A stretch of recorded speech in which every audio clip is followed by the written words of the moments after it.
You're listening to The Orchard Inn, a cozy autumn romantic sleep story for grown-ups to help you fall asleep tonight.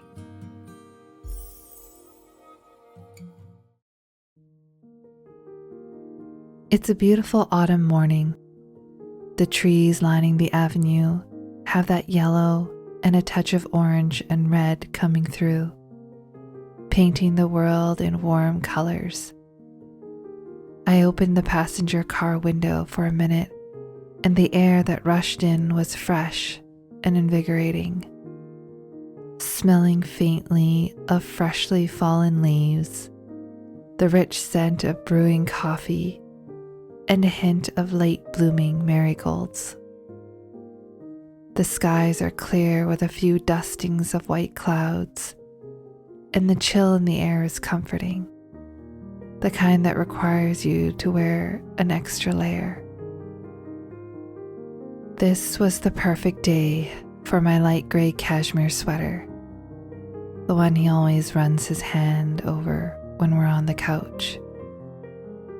Underneath, I wore a gingham button-down shirt in a soft white and a cheerful orange red, letting the cuffs peek out. Since he said it would be a long drive, I pulled on a quilted vest in a deep, earthy burnt sienna color, zipping it just halfway for an extra layer of warmth. He asked me to pack our bags for a cozy weekend away. I watched as he grabbed his duffel bag, the one with the worn canvas and leather, and slung it over his shoulder before placing it into the trunk.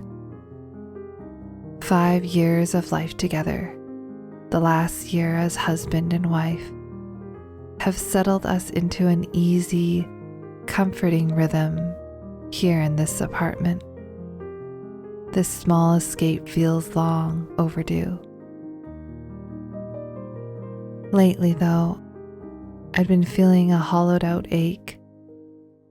The city felt less like a launch pad and more like a cage, a feeling that began last winter when my grandmother passed away. I often questioned if I'd been prioritizing my career over those precious trips home. My mom had kept saying the same thing on my last visit. You know, dear, the city is where you build your career, but the countryside is always going to be your home. We grew up in a small dairy farm, but our happiest memories were made off the property. It was a cruel irony that my job as a food and lifestyle journalist meant I could write beautifully about farmers markets and home-cooked meals, and yet I missed the simple life I'd left behind. I missed my grandmother, and I never knew how much I missed those annual fall visits we took to the local orchard farm until they stopped. I missed her, and I missed the comforting routine of that simpler life. The home-cooked meals, the fresh milk from the dairy farm, and waking up to collect eggs in the morning as the sun peeked over the big red barn. The absence of those roots was making me restless. It's an odd feeling the way life happens to you as you grow up. But today was going to be a little escape from life in the city and the worries of the past. I watch the side car mirror as we leave our little apartment behind. The city is still, a hush at this hour, with only a few early risers jogging along the sidewalks beside the park.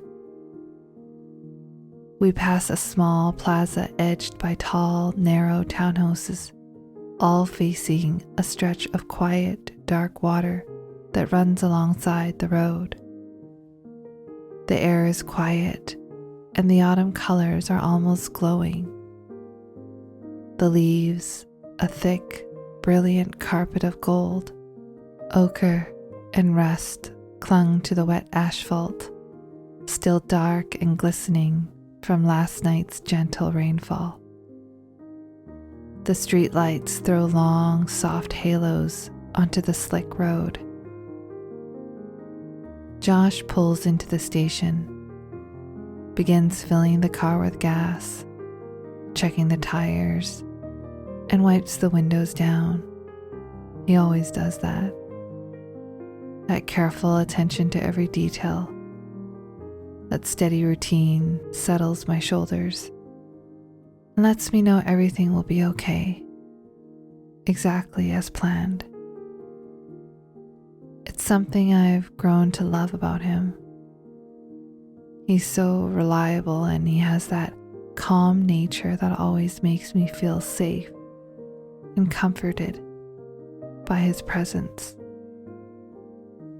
He's the kind of man who looks completely comfortable in his own skin, carrying himself with an easy, natural strength. Today, he's in his comfy faded jeans and a soft cream-colored Henley, the knit hugging the broad, reassuring lines of his body, looking perfectly prepared for the long drive. Over that, he pulled on a charcoal gray wool blend zip-up sweater, the same one that reminds me of our early days when he'd throw it over my shoulders to keep me warm. His hair, a dark, rich chestnut brown, is still slightly damp and curled at the edges. I catch the scent of his cologne, a warm mix of honey and musk that is undeniably him, and I instantly feel that familiar, comforting pull toward him. He finishes gassing up, pops back into the driver's seat, and looks briefly over at me with a coy smile before leaning in to plant a quick kiss on my cheek as he pulls away onto the busy street. Inside the car, a warm, heavy drowsiness settled over me, stemming not just from the early wake-up, but from the simple, rich warmth of the space and the comfort of his proximity. I've got the seat warmers on, and the deep, steady hum of the engine, coupled with the tires on the asphalt, created a soothing, hypnotic rhythm. Josh turned the radio on low. It's a familiar station playing quiet, brassy jazz. I watched the city blur by, daydreaming out the window, occasionally lobbing a few teasing guesses about our destination.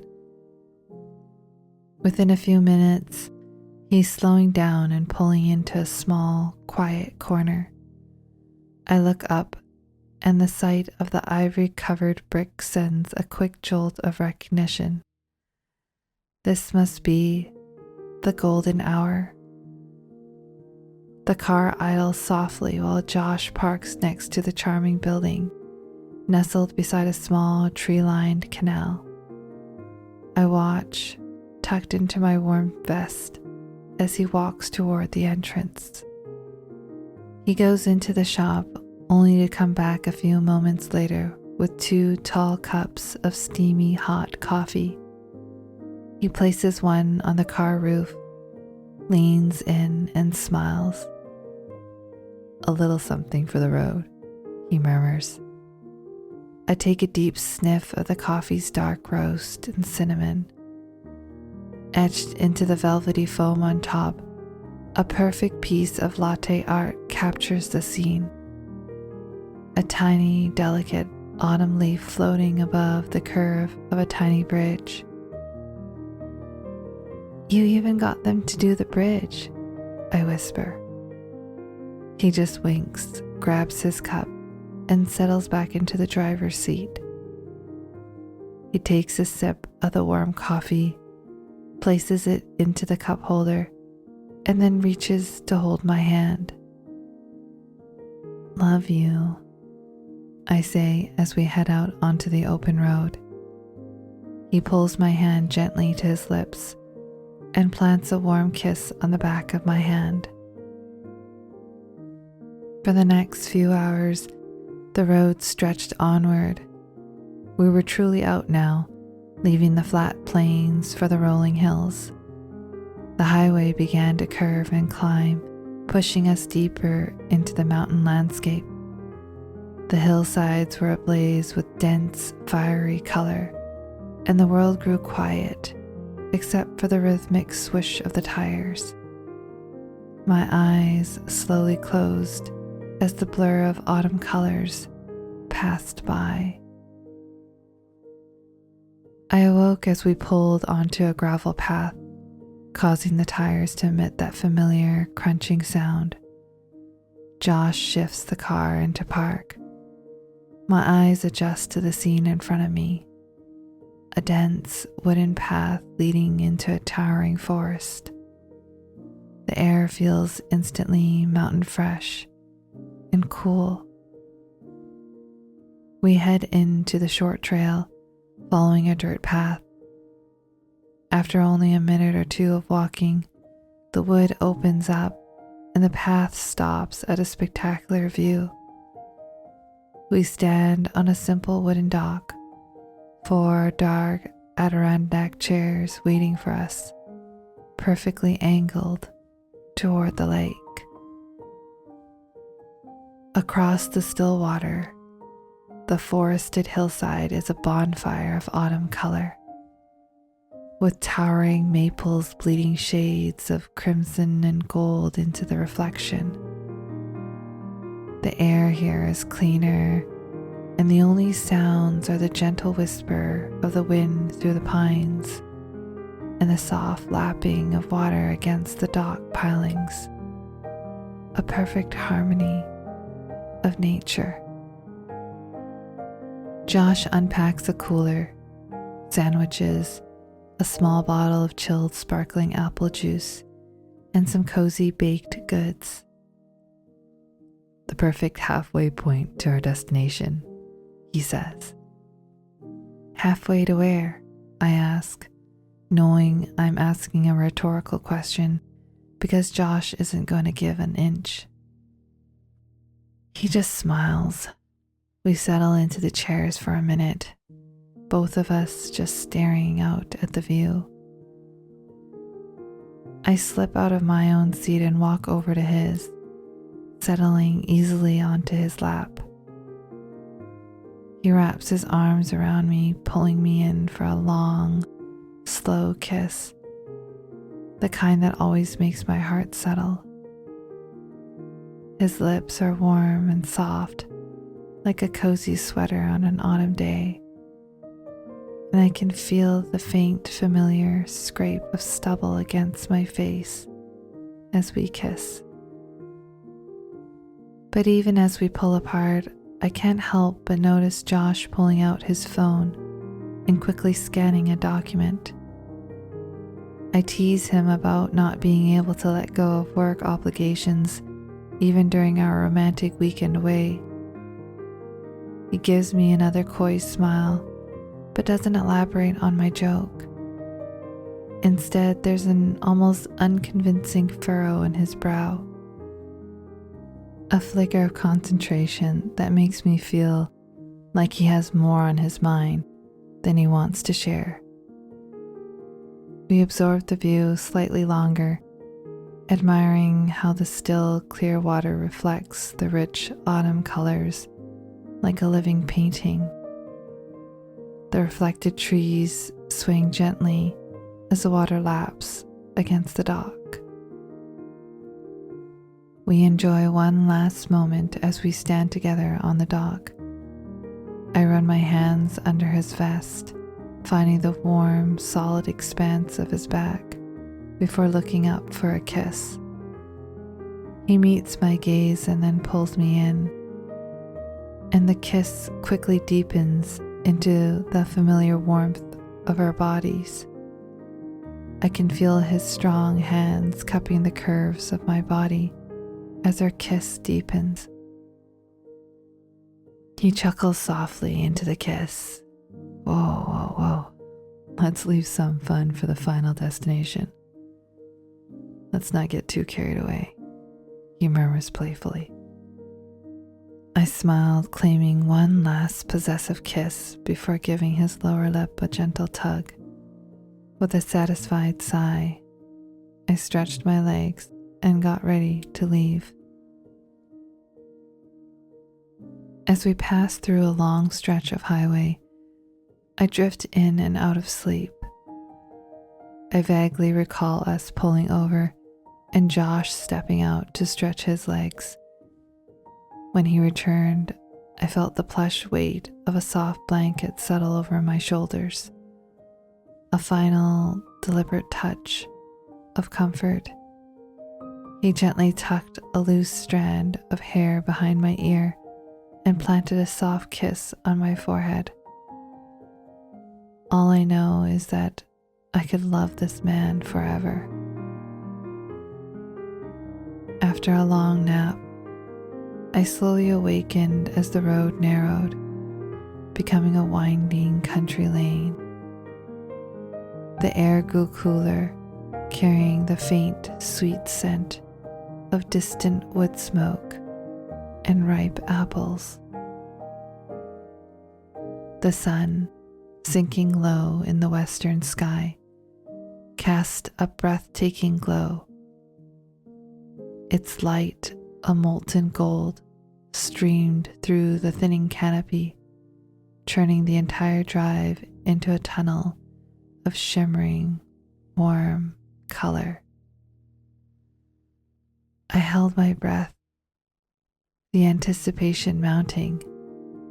My curiosity was piqued, wondering where he was finally taking me. Okay, close your eyes, Josh said, with a bit of excitement in his voice as we rounded the final bend. He reached over with his right hand and gently covered my eyes. No peeking, we're almost there. I laughed, the gesture feeling silly and sweet. I listened to the muffled crunch of the tires as we drove slowly for only a few seconds. He finally shifted the car into park. Ready? He asked. Of course. Can't wait anymore, I teased. He removed his hand and I opened my eyes. The car headlights illuminated a sign fastened to a large apple tree. The Orchard Inn. Before us was a charming log cabin nestled within a grove of apple trees. Lamp lights spilled warmly from its multi-paned windows, throwing soft halos onto the cool night air. A stone path led over a small wooden bridge spanning a tiny stream, the way subtly lit by soft, low-set lanterns. The air smelled of warm, seasoned apple tree bark and the deeper, heavy sweetness of fermenting fruit, all saturated with the unmistakable aroma of a stoked fireplace. Above it all, a massive silvery moon hung suspended in the night sky. I looked out at the cozy house and the glowing landscape, completely speechless. The gesture took my breath away. We had visited my hometown together, and I had shared the stories of our family's tradition of apple picking, especially during my childhood, with my grandmother. All of it was so touching and incredibly thoughtful. He didn't just book a cabin, he found a place that felt like my memories made real. A true home, away from home. Josh reached across the council and took my hand. He grinned, his eyes crinkling at the corners. Surprise, Hannah. Here's our home for the next couple of days. Josh stepped out of the car and I followed, pulling my vest tighter against the evening chill. The lanterns along the path cast a gentle, welcoming glow, illuminating the sturdy wooden bridge. Beyond the main house, a quaint barn was just visible. The apples that hung from the trees looked massive and smelled intensely of sweet, crisp autumn. Moonlight shimmered on the leaves and a few scattered apples that lay nestled in the grass. Josh walked over to a discreet lockbox by the front door, retrieved a key, and opened the door. Inside, the cabin instantly wrapped us in warmth, a soft glow emanating from every corner. The subtle scent of cinnamon and cloves hung in the air, mingling with the natural aroma of pine and burning logs. In the main living space, a handsome river stone fireplace dominated the wall, with a small, crackling fire already laid. The deep, gentle sound of the burning wood filled the quiet room, casting dancing amber light across the wide plank wood floor. On a small antique table, a platter of freshly baked apple turnovers sat beside a handwritten card welcoming Mr. and Mrs. Hawthorne. Beside it was a bottle of sweet, spiced apple nectar chilling in an ice bucket. A stack of plump, luxurious blankets lay folded on a nearby armchair.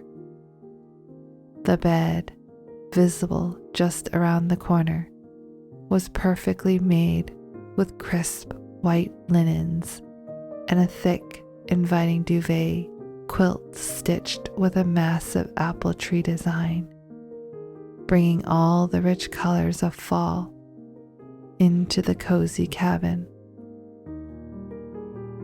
Josh stepped back outside to grab the bags from the car. I stayed inside the cabin, simply breathing in the atmosphere. It was like a breath of fresh air from the corporate city life, and the combination of pine, wood smoke, and earth made it feel instantly like home. I actually have to run to a small grocery store nearby, Josh said, pulling his keys out. Just to gather a few crucial things for dinner tonight. Don't worry, it's not far. I offered to go with him, but he smiled warmly.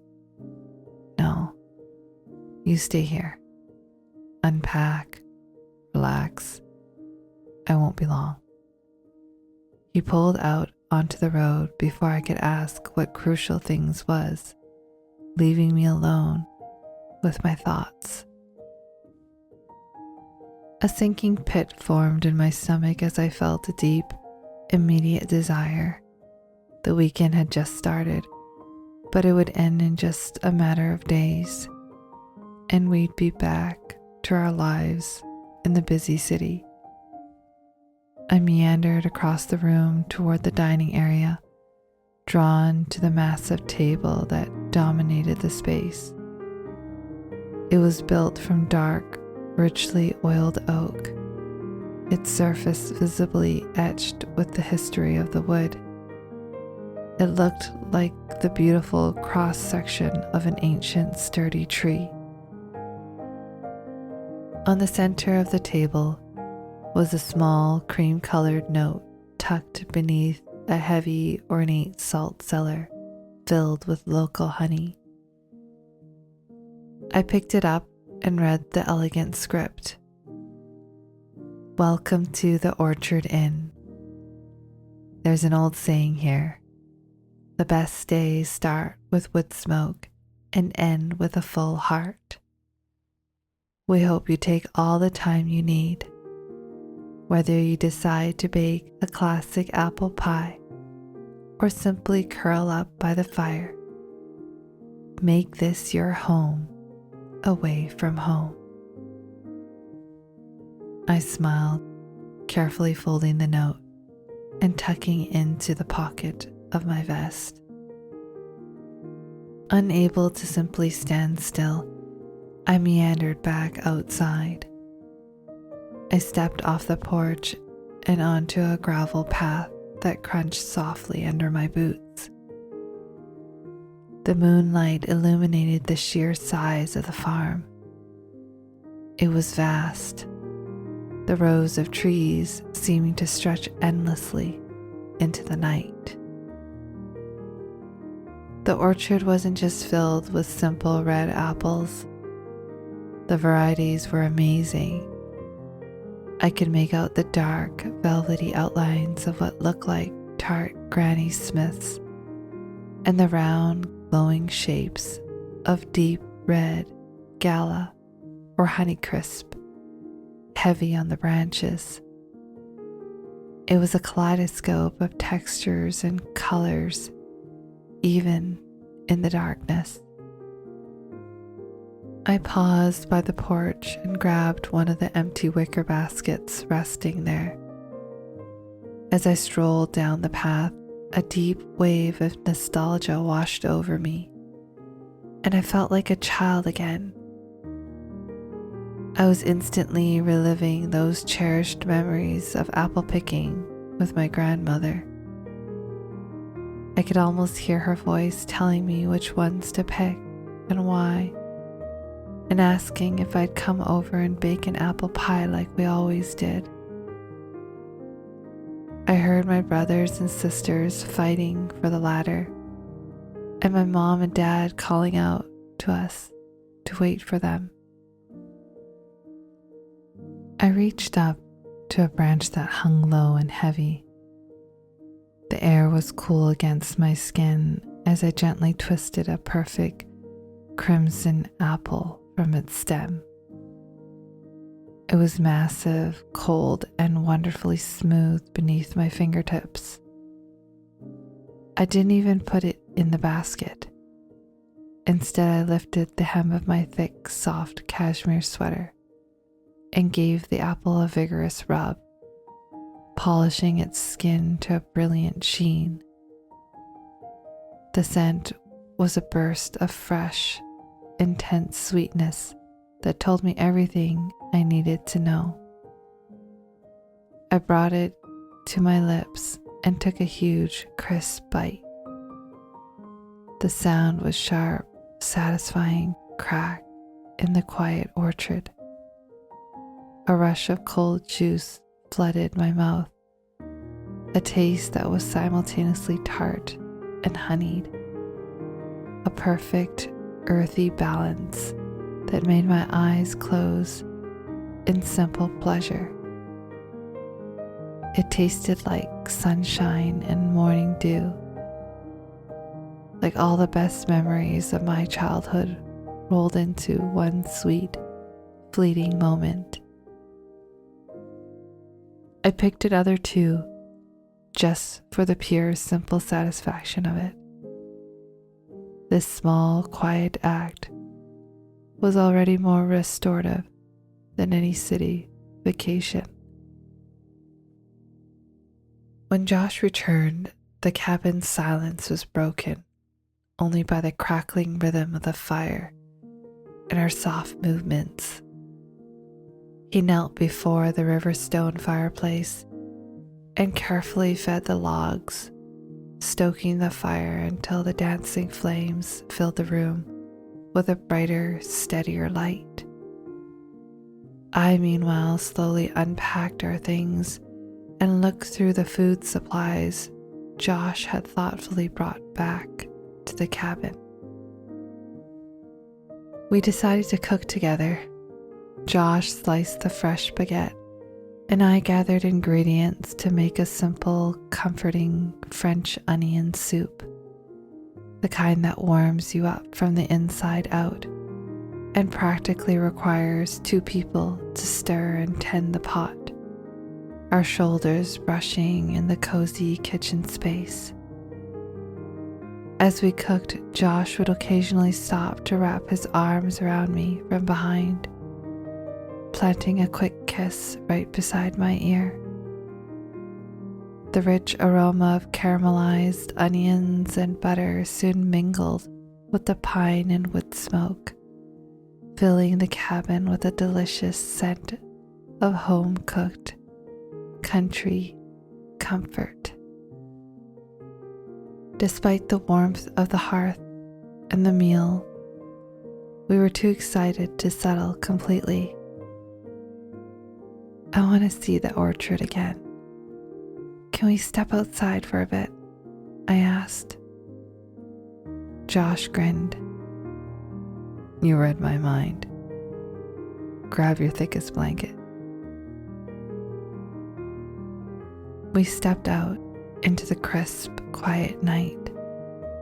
We followed the stone path, and as we rounded the largest apple tree, I stopped and gasped. Josh had surprised me again. He had somehow found time earlier to string tiny, delicate fairy lights between the branches of a massive apple tree. The lights glowed a soft, warm amber, turning the space into a quiet, secret ballroom. Beneath them, he had laid out a thick wool blanket, plump pillows, and placed several rustic hand lanterns around the perimeter, casting a gentle golden light across the scene. Josh pulls out a thermos that he's filled with a hot apple cider. I'm amazed at all the small details he's been able to pull off while I was unpacking and preparing dinner. We settled onto the blanket and pulled the heavy throw over us. The only sounds, the soft hum of the night. We lay there together, listening. We could hear the distant, quiet hoot of an owl and the soft, rhythmic murmur of the little stream that flowed around the entire orchard. The leaves above us whispered together, chattering softly with the warm autumn breeze. I shifted, turning my head to rest upon his chest, feeling the steady warm rhythm of his heartbeat right beneath my ear. His arm draped casually over my shoulders, keeping me close. As I looked up at the vast dark sky through the net of fairy lights, a brilliant streak of white fire crossed the atmosphere, a shooting star. We watched it together. Did you see that? I whispered. I did, he replied softly. Incredible, he said. We lay there for a long moment, in silence and in awe of the moment.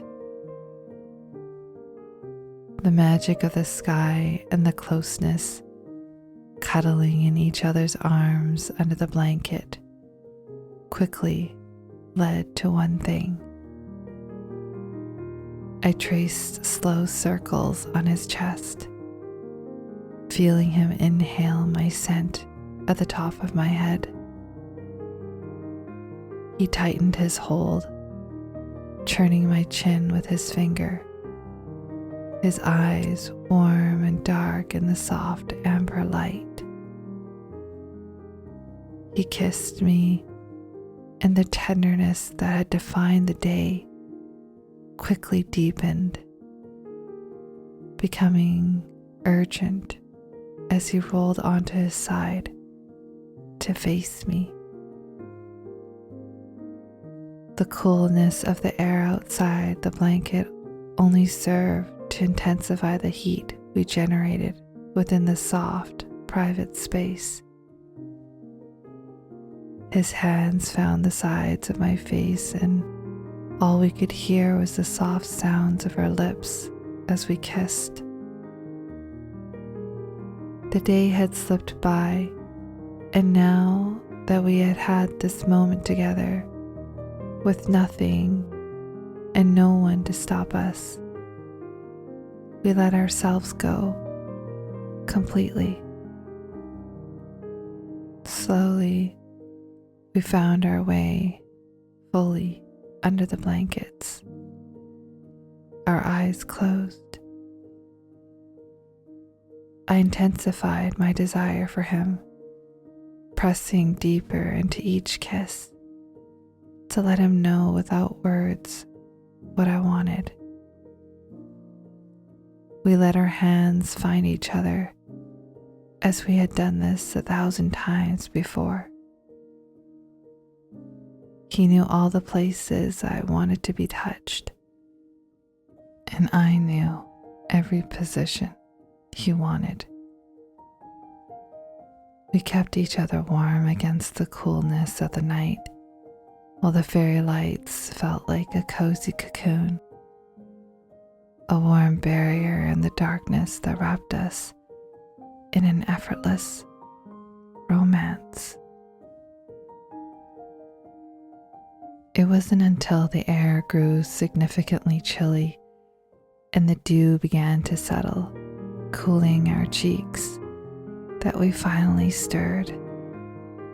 The sheer desire for the deep, uncomplicated warmth of the cabin became an unspoken shared thought. We untangled ourselves quickly, snatching up the blankets to wrap them around our bodies, and gathered our things and the lanterns. Hand in hand, we crossed the little bridge and headed back inside, drawn by the promise of the crackling fire and a peaceful night's sleep.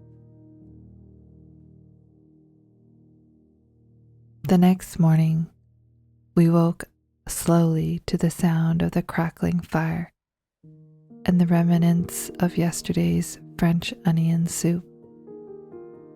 After a hearty breakfast, we laced up our boots and headed out for a stroll through the orchard. The morning air was refreshing and gratifying, and the rising sun streamed horizontally through the rows of trees, illuminating the dew-kissed leaves in a brilliant gold. The ground was damp and cool beneath our feet.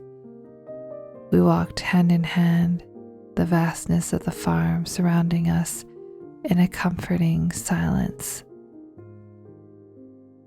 Josh squeezed my hand. "Do you like it here?" he asked, almost shyly. I smiled, breathing in the sweet, sharp scent of the cold apples. "It's so nice, Josh. It reminds me of home." I leaned my head on his shoulder playfully. "Can we just stay here forever? I really don't want to go back to work." He chuckled softly. "I like it here too." I sighed, pulling away just slightly to look out at the row of trees. "I do love our home. I do," I said, my voice catching slightly. "I think it's just been so hard since Nana passed away. Maybe it's just another of life's transitions, you know?" I guess I've just been homesick, and I really miss her and everything she represented. I wasn't looking for an answer. I just wanted to be heard. Josh nodded, listening patiently, his expression thoughtful. I get it. I've seen how much you've been hurting this last year, he said. He reached for my hand and pulled me in close. Right there, standing together between the tall, shadowed rows of the apple trees. As he held me, a few small dry leaves drifted softly to the ground around our feet. I love you, he whispered into my ear. Those simple words coming from his lips melted a little of the pain I was feeling, and I was so grateful for him in my life. Our hands linked again, and we continued our slow walk, the quiet rhythm of our steps the only sound. Today we decided to explore further. Just beyond the orchard was a quaint ranch building we had glimpsed the night before. We were quickly outfitted with heavy leather saddles and set out for a horseback ride through the rolling countryside. The rhythmic clip-clop of the horses' hooves and the gentle creak of the leather was instantly soothing, providing a beautiful, steady pulse against the background of the quiet woods. We rode for over an hour, the crisp air and the sunshine warm on our faces as we followed a wide, winding trail where the autumn leaves were the brightest. I still can't believe you got this cabin during peak season, I said, tilting my head back to feel the sun. Josh glanced over, his smile casual. Oh, I won't lie. It's pretty much impossible. But a guy I used to work with in college, his family owns this land. He called me back in the summer when they had an unexpected opening. The knowledge that the trip was such a deliberate, long-planned effort made the entire weekend feel even more valuable. In the late afternoon, we returned to the heart of the orchard, now glowing under the golden light of the declining sun. We each took a canvas picking basket and wandered the rows, laughing softly as we stretched high for the reddest, highest apples. Once our baskets were full, we retreated to the warmth of the cabin to make our homemade apple pie. The cozy scents of cinnamon, nutmeg, and brown sugar soon mingled with the burning fireplace, enveloping the kitchen. We worked side by side, my hand mixing the flour and butter for the crust while Josh patiently peeled and sliced the apples, his broad hands moving methodically. The easy shared labor felt simple and right, a perfect contrast to the rushed meals of the city. As twilight deepened, we enjoyed a delicious, simple dinner. Tender, slow braised short ribs served over creamy polenta. The meal felt both rich and uncomplicated, the perfect cozy autumn cabin dinner. We finished with a generous slice of warm, bubbling apple pie. Afterward, we settled in for the night, Josh built up the riverstone fireplace until the logs were crackling with bright, steady heat. We curled up on the rug in front of the hearth, sharing the last of the local cider, and opened the massive 1,000-piece puzzle of a misty autumn mountain range. The rhythm of searching for pieces, the quiet click as they fit together, and the deep, steady sound of the burning wood created a perfect, hypnotic calm. The city and all of its worries felt 1,000 miles away, separated by a blanket of stars and the sweet, heavy scent of the apple grove outside. We worked in comfortable silence for a long time, the glow of the fire dancing on the oak walls. The quiet of the cabin was broken by the vibration of Josh's phone, a text notification flashing on his screen. I watched him glance at it, his focus momentarily pulled away.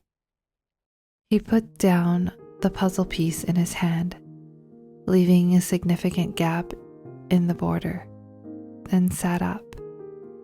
His hands roamed through his thick brown hair, remaining tangled in the strands as he contemplated the moment and took a deep breath. The warmth of the fire reflected intensely in his eyes. "Hannah," he started, letting out a deep sigh. One hand crossed his chest while the other rested on his chin, making him look deep in thought. His eyes narrowed as he asked, "What if we lived here?" I sat up, tilting my head, and searched his face for a hint of a joke. "What? What are you talking about?" I stammered, the puzzle pieces suddenly feeling trivial as I studied his serious demeanor. "The thing is," he said, "this weekend has been amazing, and to be honest, I've run the numbers. I know I can work remotely, and I think I can make this work."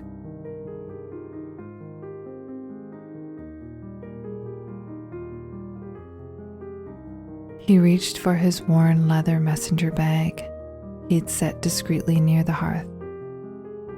He pulled out a thick stack of papers and spread them out carefully on the rug between us. They were official looking, legal documents, blueprints, and a photo of the cabin on top. "The opening my friend called me about, it wasn't just for a rental," he admitted, his nervousness palpable but overwhelmed by hope. "His family is selling the entire property, the ranch, the cabin, and the orchard. They wanted someone they trusted to take over, someone who cared about the land. And they need an answer by Monday." He swallowed, then looked at me directly in my eyes. "I should have talked to you, but I already did the loan applications. I have the papers.